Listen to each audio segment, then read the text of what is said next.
अस्सलाम वालेकुम 7th class. उम्मीद है आप सब खैरियत से होंगे। हम आज अपना तीसरा मरला शुरू करेंगे। हमारा उन्वान है आए पाकिस्तान की सैर करें। इस उन्वान में हम पाकिस्तान के बारे में पढ़ेंगे, इसके 4 सूबों के बारे में पढ़ेंगे। ठीक है, आप लोगों ने मुश्किल अल्फाज के मानी साथ साथ नोट करने ताकि आप लोग को कोई मुश्किल पेश ना आए समझने में। ठीक है, हमारा प्यारा वतन पाकिस्तान 14 अगस्त 1947 को दुनिया के नक्शे पर उभरा। नक्शा किसे कहते हैं? तस्वीर को। ठीक है, यानी पाकिस्तान 14 अगस्त 1947 को दुनिया में जाहिर हुआ। ठीक है, वजूद में आया। पाकिस्तान कुदरती वसाइल से माला माल मुल्क है। माला माल यानी बहुत कसरत से होना, यानी पाकिस्तान में कुदरती वसाइल बहुत ज़्यादा हैं। इसकी सोना उगती ज़मीन में हर तरह की फसलें पैदा होती हैं। इसमें खुश जायका फलों के बागात भी हैं। इसके सीने पर बहने वाले दरिया हमारे खेतों को सरेआब करते हैं। सरेआब करते हैं यानी पानी देते हैं। हमारे दरिया जो पाकिस्तान में दरिया बहते हैं वो खेतों को पानी देते हैं। इसमें फलक बोस पहाड़ी चोटियाँ भी हैं। फलक बोस यानी बहुत ऊंची चोटियाँ। गीत गाती आबशारें इसके हुस्न को 4 चांद लगाती हैं। 4 चांद लगाना, इज़्ज़त बढ़ाना। ठीक है, हमारे मुल्क की जो आबशारें हैं वो इसके हुस्न को और 4 चांद लगाते हैं। अल्लाह ताला ने हमारे मुल्क को समंदर से भी नवाजा है। पाकिस्तान की सरजमीन 4 सूबों पर मुश्तमिल है।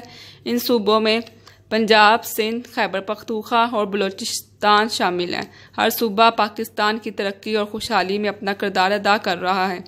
कोई किसी सूबे का रहने वाला हो वो पाकिस्तान के साथ दिलो जान से मोहब्बत करता है। यानी किसी भी सूबे का कोई भी शख्स हो लेकिन उसके दिल में पाकिस्तान की मोहब्बत वैसी ही होगी जैसे बाकी लोगों की है। ठीक है, बलूचिस्तान रकबे के लिहाज से पाकिस्तान का सबसे बड़ा सूबा है। पाकिस्तान का सबसे बड़ा सूबा कौन सा है? बलूचिस्तान। ठीक है, रकबे के लिहाज से। इसका दारुल हुकूमत कोयटा है। दारुल हुकूमत किसे कहते हैं? जहाँ हुकूमत का सदर मुकाम हो। ठीक है, इस सूबे की आबादी गुंजान नहीं।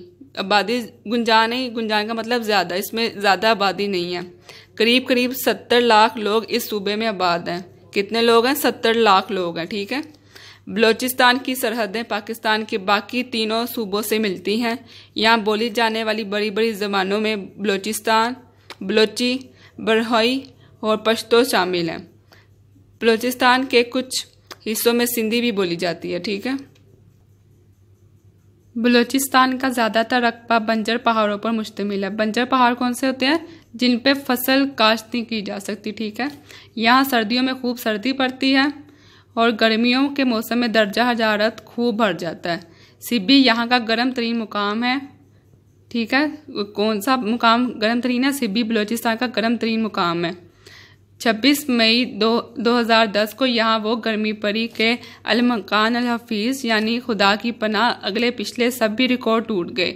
इस रोज़ इस मुकाम का दर्जा हरारत 53 डिग्री सेंटीग्रेड रहा। या पहाड़ी इलाका होने की वजह से यहाँ कभी कभार ज़लज़ले भी आते हैं। यानी सिब्बी पहाड़ी इलाका है तो यहाँ पे अक्सर औकात ज़लज़ले आते रहते हैं। ठीक है, 1935 में आने वाले एक शदीद ज़लज़ले ने कोयटा शहर बिल्कुल मलिया-मेट हो गया। मलिया-मेट यानी तबाह हो जाना, उजड़ जाना। ठीक है, बलूचिस्तान की सरजमीन फलों की पैदावार के लिहाज से मशहूर है। पाकिस्तान का 90% अंगूर यहाँ पैदा होता है।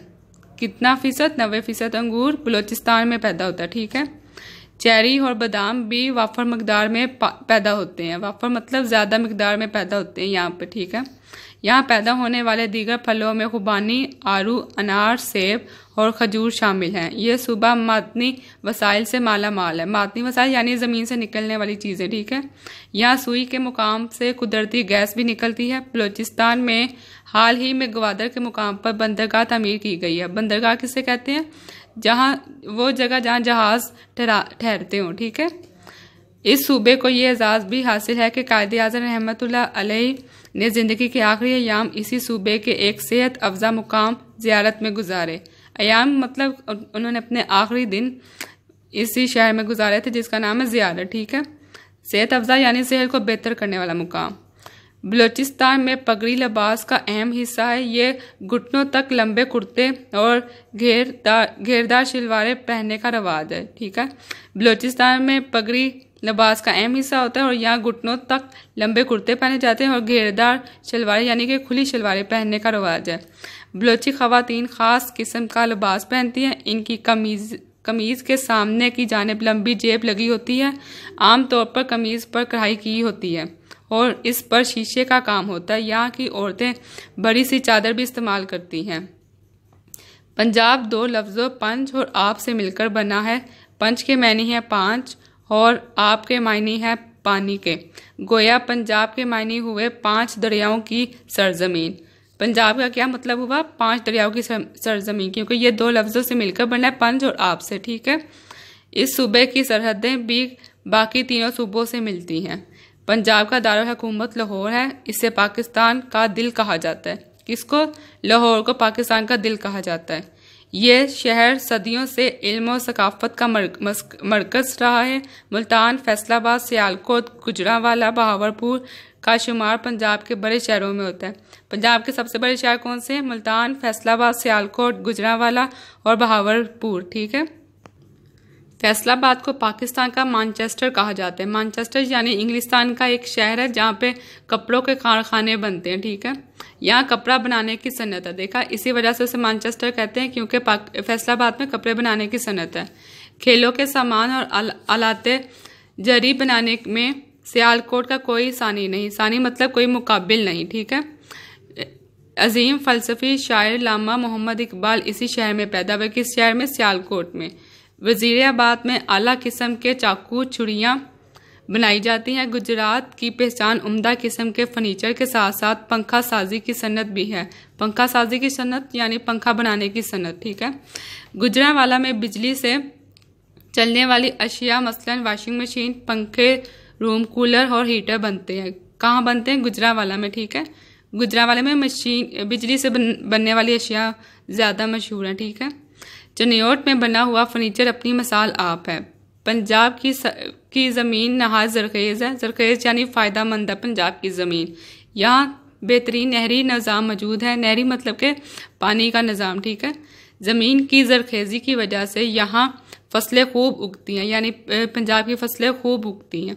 गंदम, कपास, गन्ना और चावल यहाँ पैदा होने वाली मशहूर फसलें हैं। पंजाब की मशहूर फसलें कौन सी? गंदम, कपास, गन्ना और चावल। छांगा मांगा का जंगल अपनी नोयत के लिहाज से दुनिया में इनफरादियत रखता है। ये 12,510 एकड़ पर फैला हुआ है। ये दुनिया का सबसे बड़ा जंगल है जिसे खुद उगाया गया है। कौन सा जंगल दुनिया का सबसे बड़ा जंगल है? छांगा मंगा, जो पाकिस्तान का जंगल है। ठीक है। और इसे खुद उगाया गया। चोलिस्तान के रेगिस्तान भी इसी सूबे में है। यहाँ कोरा के मकाम पर दुनिया की दूसरी बड़ी नमक की कान है। कहाँ पर? चोलिस्तान के रेगिस्तान इसी सूबे में है और यहाँ पे क्योरा के मुकाम पर दुनिया की सबसे दूसरी बड़ी नमक की कान है। ठीक है। पंजाब में कोयले के भी वाफर ज़खायर मौजूद हैं, यानी कि पंजाब में कोयले के भी बहुत ज़्यादा ज़खायर मौजूद हैं। इसके अलावा पंजाब में साहिवाल के करीब हरप्पा से मिलने वाले आसार कदीमा भी ख़ास अहमियत रखते हैं। आसार कदीमा किसे कहते हैं? पुरानी इमारतें या पुरानी चीज़ें। ठीक है। वो कहाँ से मिलती है? हरप्पा के मुकाम पर। ठीक है। साहिवाल के करीब हरप्पा का मुकाम है, वहाँ पे आसार कदीमा ख़ास अहमियत रखते हैं। सिंध को मेहरान के नाम से भी पुकारा जाता है। सिंध का लफ्ज़ सिंधु से निकला है। संस्कृत में सिंधु दरिया को कहते हैं, यानी दरियाए सिंध की वजह से इसे ये नाम दिया गया। ठीक है। सिंध को दरियाए सिंध की वजह से ये नाम दिया गया क्योंकि संस्कृत में सिंधु दरिया को कहते हैं। यहाँ का दारुल हुकूमत कराची है। ये पाकिस्तान का सबसे बड़ा शहर है। पाकिस्तान का सबसे बड़ा शहर कौन सा है? कराची। ठीक है। इसे रोशनियों का शहर भी कहा जाता है। पाकिस्तान की सबसे पहली बंदरगाह भी कराची में है। बानी पाकिस्तान कायदे आज़म मोहम्मद अली जिन्ना का ताल्लुक कराची से था। इनका मज़ार भी कराची में है। मज़ार किसे कहते हैं? मकबरा, यानी ठीक है, कायदे आज़म का मकबरा भी कराची में है। कासिम मोहम्मद बिन कासिम ने 712 में राजा दरहन को शिकस्त दी और सिंध को फतह किया। मोहम्मद बिन कासिम ने हुस्न सलूक से मुतासिर होकर गैर मुस्लिमों की एक कसीर तादाद हल्का बकौल इस्लाम हो गई। ठीक है। कसीर मतलब ज़्यादा तादाद मोहम्मद बिन कासिम के हुस्न सलूक से मुतासिर होकर उन्होंने इस्लाम कबूल कर लिया था। ठीक है। ताहम अब भी सिंध में हिंदू कौम खासी बड़ी तादाद में आबाद है। ठीक है। लेकिन फिर भी सिंध में हिंदू तादाद ज़्यादा है। ठीक है। सिंध की आबादी का 7.5% हिंदू आबादी पर मुश्तमिल है। ठीक है। सिंध में कितनी आबादी हिंदू लोगों की है? 7.5%। सिंध में बोली जाने वाली बड़ी ज़बान सिंधी है। वादी सिंध की तहजीब नहायत कदीम है, ठीक है। मोहनजोदाड़ो से मिलने वाले आसार कदीमा यहाँ के कदीम लोगों की फ़नी महारत और आला मेयार ज़िंदगी का पता देते हैं। कदीम किसे कहते हैं? पुरानी को, ठीक है। फ़नी महारत यानी फ़न पर अबूर रखने वाला, ठीक है। मोहनजोदाड़ो से मिलने वाले आसार कदीमा यहाँ के लोगों की फ़नी महारत का सबूत देते हैं। ठट्टा का कदीम तारीखी शहर इसी सूबे में है। यहाँ की जामिया मस्जिद और मच्छर झील बहुत मशहूर है। यहाँ मकली का कब्रिस्तान है, इसे दुनिया के बड़े कब्रिस्तानों में शुमार किया जाता है, ठीक है। मकली कब्रिस्तान दुनिया के सबसे बड़े कब्रिस्तानों में शामिल होता है, जो कहाँ पे है? ठट्टा के मुकाम पे, ठीक है। सूबा सिंध का ज़्यादातर रकबा बंजर और गैराबाद है, जहाँ आपाशी के लिए पानी मौजूद है। आपाशी यानी खेतों को पानी देना, ठीक है। वहाँ फसलें होती हैं। यहाँ आम, खजूरों और केले का बागात हैं। सिंध में लोग भेड़, बकरियां और ऊँट पालते हैं। सिंध के 3.5 करोड़ के लगभग लोग आबाद हैं। सिंध में कितने लोग आबाद हैं? 3.5 करोड़ के लगभग। यहाँ की सिंधी टोपी और अजरक ख़ास तौर पर मशहूर है। सिंध के मशहूर शहरों में हैदराबाद, सक्खर, नवाबशाह, मीरपुर खास और लाड़काना शामिल हैं। खैबर पख्तूनख्वा का पुराना नाम शुमाल मगरबी सरहदी सूबा था। इसका सूबाई दारुल हुकूमत पेशावर है। मर्दान, डेरा इस्माइल खान, एबटाबाद और हरीपुर और बनू इस सूबे के मशहूर शहर हैं। यहाँ ज़्यादातर लोग पश्तो ज़बान बोलते हैं। खैबर पख्तूनख्वा के मशरक़ी हिस्सों हज़ारा डिवीज़न ख़ास तौर पर एबटाबाद, मानसहरा, हरीपुर में हिंदकोनी बोली जाती है। आपने डसा खैबर का नाम सुना होगा। डसा किसे कहते हैं? 2 पहाड़ों के दरमियान तंग रास्ता, ठीक है। ये भी इसी सूबे में है। अफगानिस्तान जाने के लिए इस पहाड़ी डरे में से गुजरना पड़ता है, ठीक है। कौन से अफगानिस्तान जाने के लिए कौन से डरे से गुजरना पड़ता है? जो पहले डरा खैबर का नाम था, ठीक है। इसकी लंबाई 53 किलोमीटर है। यह सूबा अपने कुदरती नज़ारों की फरवानी की वजह से मशहूर है। फरवानी मतलब कि बहुत ज़्यादा होना। सवात और कागान की वादियों का फितरी मंजर देखकर इंसान हैरान रह जाता है। फितरी मंजर मतलब कि फितरी हुस्न यानी कुदरती खूबसूरती इसकी, सवात की और कागान की। यहाँ झील सैफुल मलूक इस कदर हसीन और दिलकश है कि इंसान इसके मनाजिर में खोकर रह जाता है। यानी झील सैफुल मलूक इस कदर दिलकश और खूबसूरत है कि इंसान इसके मनाजिर में खोकर रह जाता है। दुनिया भर से आने वाले सियाह इन इलाकों की सैर करते हैं। सियाह मतलब सैर करने वाले मुसाफिर जो होते हैं, उन्हें सियाह कहते हैं। सवात की वादी इस कदर हुस्न जमील है कि इसे पाकिस्तान का स्विट्ज़रलैंड भी कहा जाता है। हुस्न जमील यानी खूबसूरत। सूबा खैबर पख्तूनख्वा के लोग अपनी मेज़बानी और जफाकशी की वजह से शोहरत रखते हैं। जफाकशी किसे कहते हैं? मेहनत को, ठीक है। यहाँ गंदम, मकई और तंबाकू के अलावा मुख्तलिफ फल भी पैदा होते हैं। आप लोगों को रीडिंग की समझ आ गई होगी। इसमें हम पाकिस्तान के मुख्तलिफ सूबों के बारे में बताया गया। आप लोग दोबारा एक दफ़ा खुद रीडिंग कर लीजिएगा ताकि अच्छी तरह समझ आ जाए।